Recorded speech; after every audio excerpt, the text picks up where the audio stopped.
So if you want to change your life, my friends, you got to change your physiology and you got to change your focus. By the way, how fast can you change that stuff? How fast, my friends? How fast? How fast? Come on. In a heartbeat, once you rechange your conditioning. That's all you got to do. And you can do it fast. What in your life today, if you wanted to be, could you feel proud about right now? If you wanted to feel proud, if you didn't feel like, I shouldn't be proud, if you wanted to feel proud, what could you be proud of in your life today? Your children, your health, your body. Is there a problem you faced?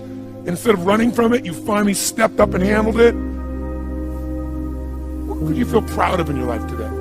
If you wanted to feel proud. And when you think about this thing you're proud of, what about that makes you feel proud? What do you focus on that makes you feel proud? How do you breathe when you really start to feel proud? What's the kind of look on your face that starts to happen when you let yourself feel proud? Think of another area of life. Think of an area of life that you're grateful for. Or if you are not grateful, if you wanted to be grateful, what's an area you could feel grateful for?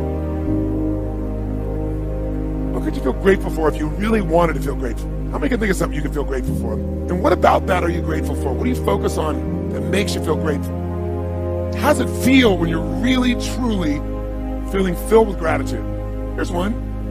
If you wanted to be excited about your life right now, and you were willing to be excited, you're willing to buck everybody else's trend, what could you feel excited about in your life if you wanted to feel excited? What could you get excited about if you're really focused on it and you really took it in? And you weren't in a negative place. What could you get excited about if you wanted to be excited in your life? What could you get excited about? When you're really excited about it, what about that excites you?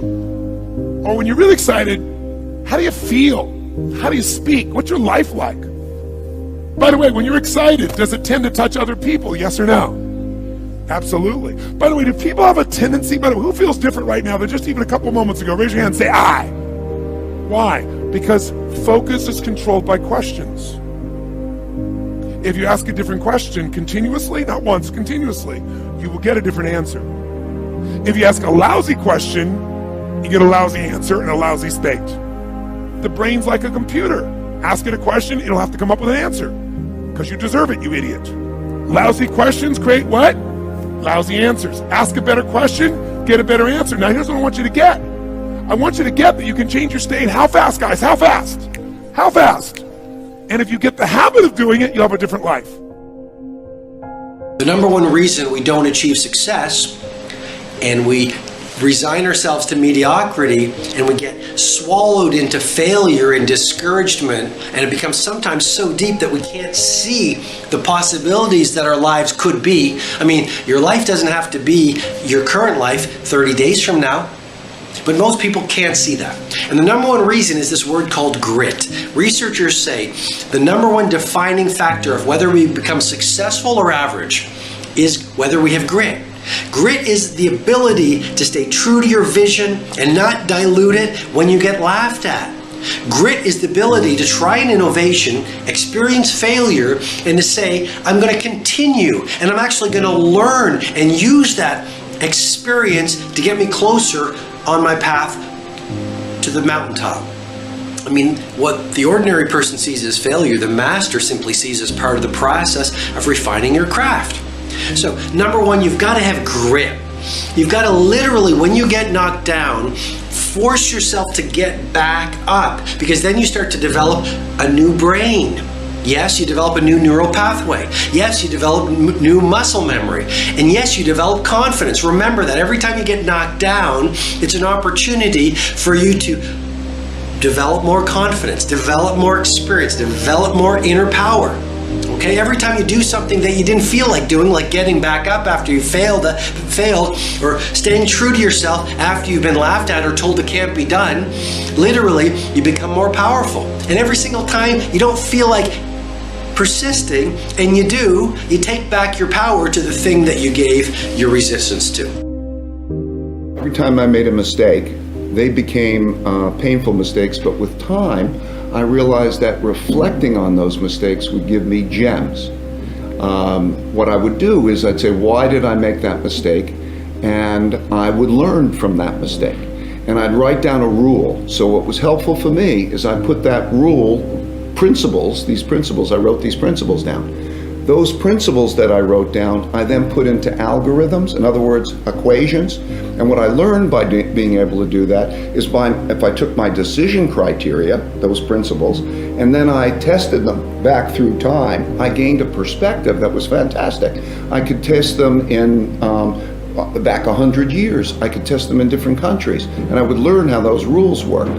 And by putting all those rules together and then having these algorithms, the computer could replicate my thinking, but it could actually think better than I could, because what it would do is it could process more information, it could process it faster, and it could process it less emotionally.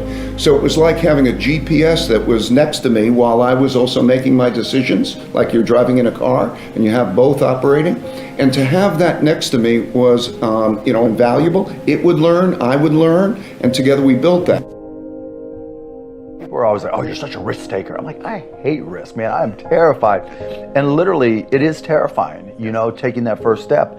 For me, it was easier because I got fired, but it's about preparation. We all go through this process, and tell me what you think, Chase. I mean, where you've got the idea, right? And you get that feeling in your stomach and you get all excited, oh my God, then you talk to a friend.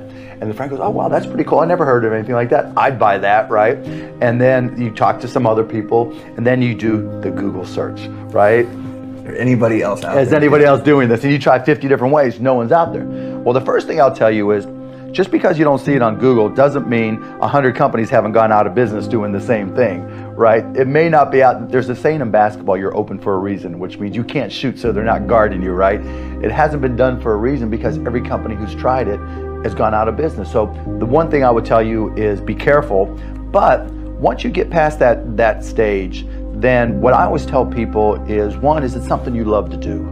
Right? That's so true, because it's going to get hard. Like, just if you're really listening, hard. It's going to get hard. And if you don't love what you're doing, then it's like that. When shit gets hard, that's when you're going to like, oh man, I'm going to fall in the towel. Right, because you don't know, right? And you don't have a sense for it. And I'm a real believer that each and every one of us has something we're good at, right? And you've got to figure out, is this something you're good at?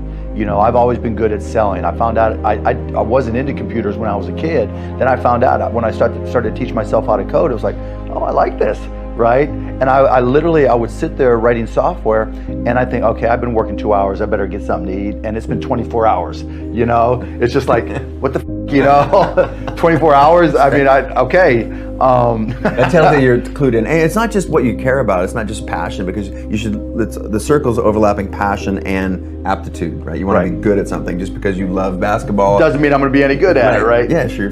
You can have fun at it, but if you're trying to make a business, a life, a living, then you should. Yeah, and I always say, don't follow your passion, follow your effort. Right? So you might think you're passionate about playing basketball, playing the guitar, drawing, design, whatever, but where you spend your time is your better indicator, because that's typically what you're good at. And nobody ever quits anything they're good at. For sure. When you're good at something, you tend to want to get better. How do you come with this idea actually? Sometimes they're pushing the human limit. You are always pushing the human limit. Why? Well, I think about what technology solution is necessary in order to achieve the particular goal, and then try to make as much progress in that direction as possible. I think being a multi-planet species and being out there among the stars is important for the long-term survival of humanity, and that's one reason, kind of like life insurance for life collectively, life as we know it. But then the part that I find personally most motivating is that it creates a sense of adventure, and it makes people excited about the future. If you consider two futures, one where we are forever confined to Earth until eventually something terrible happens, or another future where we are out there on many planets, maybe even going beyond the solar system, I think that second version is incredibly exciting and inspiring, and there need to be reasons to get up in the morning. Life can't just be about solving problems. Otherwise, what's the point? There's got to be things that people find inspiring and make life worth living.